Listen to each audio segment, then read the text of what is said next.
Ayon kay Attorney Tonggol, hinihintay pa rin nila ang ikalawang sertipikasyon na hinihingi ng impeachment court mula sa Kamara. Ito ay ang pagkumpirma ng mga bagong hanay ng kongresista na nais pa nilang ituloy ang impeachment trial ngayong 20th Congress. Ngunit hindi anya muling makapagtitipon ng impeachment court kung hindi susunod sa utos na ito ang Kamara.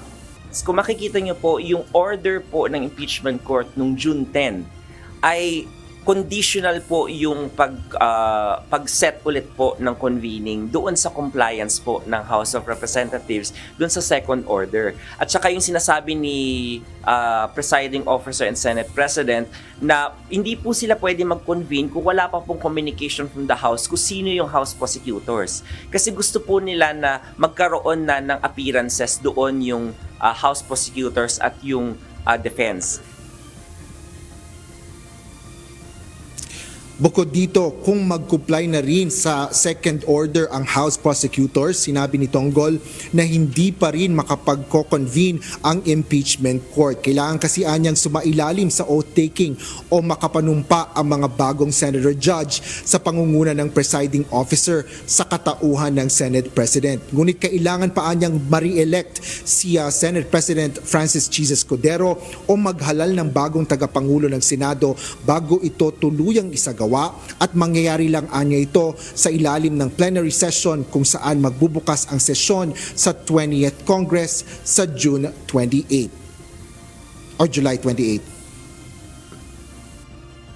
If one Congress adjourns and another begins, the Senate President is going to be elected or re-elected again. So kailangan po natin hintayin kung kanino pong manunumpa.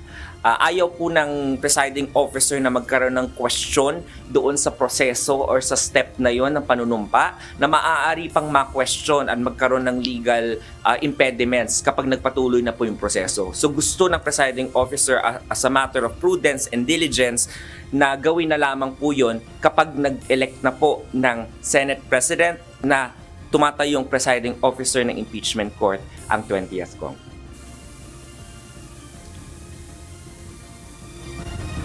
Monica, ayon pa kay Attorney Tonggol ay sa July 29 pa inaasahan na may magmomosyon na mag-convene ang impeachment court. Yan ang latest dito sa Senado. Balik sa iyo, Monica. Asher, hanggang ngayon ba ay hindi pa rin naisusumite yung bagong hanay na impeachment House prosecutors?